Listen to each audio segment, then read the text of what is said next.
first I want to present this.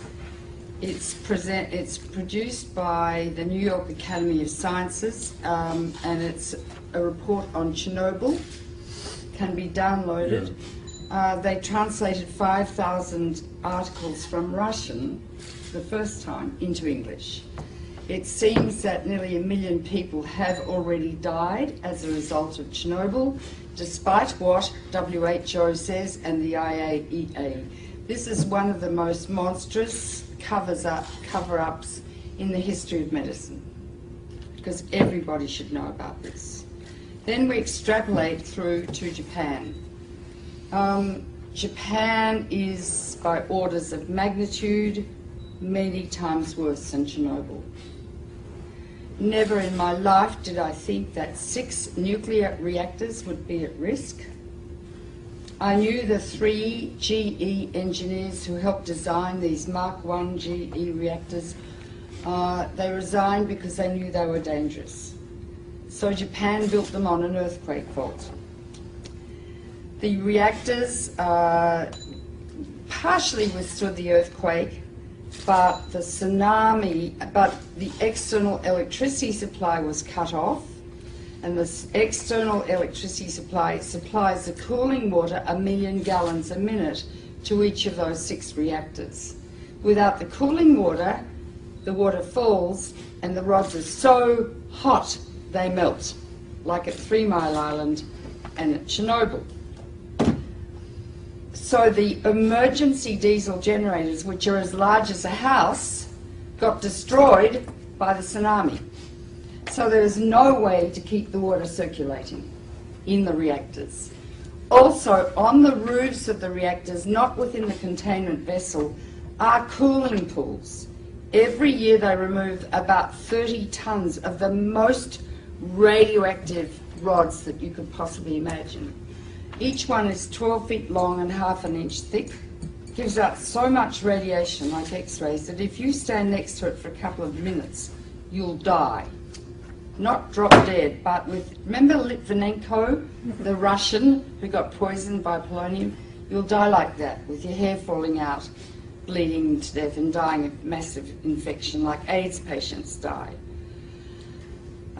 So these are, and they're thermally hot, so they have to be put in a big pool and continually cooled too. The pool has really no roof. There have been 3 hydrogen explosions blowing off the roof of the building, not the containment vessel of the core, but the roof, and exposing the cooling pool. 2 of the cooling pools are dry. They have no water in them, meaning that the nuclear fuel rods are covered with a material called zirconium.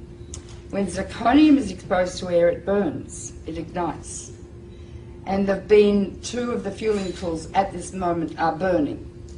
In the cooling pools are many times, like 10 to 20 times more radiation than in each reactor core. In each reactor core is as much long-lived radiation as that produced by 1,000 Hiroshima-sized bombs. We are dealing with diabolical energy. E equals mc squared. It's the energy that blows up nuclear bombs. Einstein said nuclear power is a hell of a way to boil water, because that is all nuclear power is used for, to boil water through the massive heat, turn it into steam, turn a turbine which generates electricity.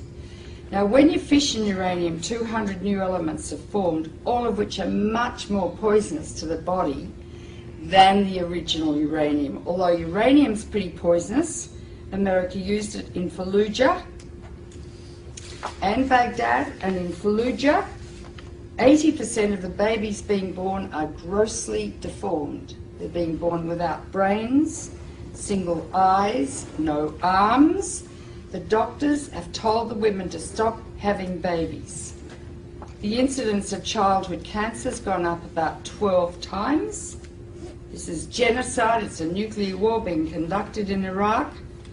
But uranium that they're using lasts for more than 4.5 billion years. So we're contaminating the cradle of civilization, the coalition of the willing. In the nuclear power plants, however, is a huge amount of radiation. 200 elements. Some last seconds, some last millions of years. Radioactive iodine lasts 6 weeks. It causes thyroid cancer. That's why people are saying better take potassium iodide, because that blocks the thyroid uptake of radioactive iodine, which later can cause thyroid cancer. In Chernobyl, over 20,000 people have developed thyroid cancer. They have to have their thyroids out, and they will die unless they take thyroid replacement every day, like a diabetic has to take insulin. Strontium-90 will get out. It lasts for 600 years. It goes to the bone, where it causes bone cancer or leukemia. Cesium lasts for 600 years. It's all over Europe. 40% of Europe is still radioactive. Turkish food is extremely radioactive. Do not buy Turkish dried apricots. Do not buy Turkish hazelnuts or dried... the Turks were so cross with the Russians, they sent all their radioactive tea over to Russia after Chernobyl. But 40% of Europe is still radioactive. Farms in Britain, their lambs are so full of cesium they can't sell them. Don't eat European food. But that's nothing compared to what's happening now. One of the most deadly is plutonium, named after Pluto, god of the underworld. 1/1,000,000th of a gram, if you inhale it, will give you cancer. Hypothetically, 1 pound, if evenly distributed, could give everyone on Earth cancer. Each reactor has 250 kilos of plutonium in it, kilograms. You only need 2.5 kilograms to make a bomb, because plutonium is what they make bombs with. It's the only country that has a reactor. From your uranium, you are the biggest exporters of uranium in the world, Cameco. Canada sells 2 things. It sells wheat for life and uranium for death. Right? Plutonium is going to get out and spread all over the northern hemisphere, and it's already heading towards North America now. Plus radioactive iodine-129, its half-life is 17 million years, plus strontium, plus cesium, plus tritium, and I could go on and on and on. When it rains, down comes fallout, and it concentrates in food. If it gets into the sea, the algae concentrate it hundreds of times, then the crustaceans concentrate it hundreds of times, then the little fish, then the big fish, they're nuts. Because we stand on the apex of the food chain. You can't taste these radioactive elements, you can't see them, and you can't smell them. They're silent. When you get them inside your body, you don't suddenly drop dead of cancer. It takes 5 to 60 years to get your cancer.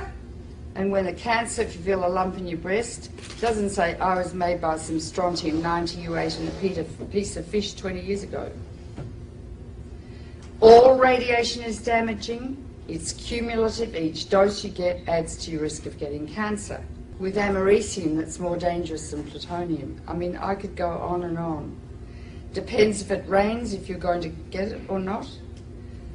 If it rains and the radiation comes down, don't grow food, don't eat the food, and I mean don't eat it for 600 years. The radioactive waste from nuclear power is going to be buried, I hear, just like next to Lake Ontario. It's going to leak, last for millions of years, it's going to get into the water, into the food chains. Radioactive waste will induce epidemics of cancer, leukemia, and genetic disease for the rest of time. This is the greatest public health hazard the world has ever witnessed, apart from the threat every day of nuclear war. Einstein said the splitting of the atom changed everything save man's mode of thinking. Very profound. Thus we drift towards unparalleled catastrophe. We are arrogant, we have a lot of hubris, and I think the reptilian midbrain of some men's brains is pathological. We are now in a situation where we have harnessed the energy of the sun. It is totally out of control, and there's simply nothing we can do about it.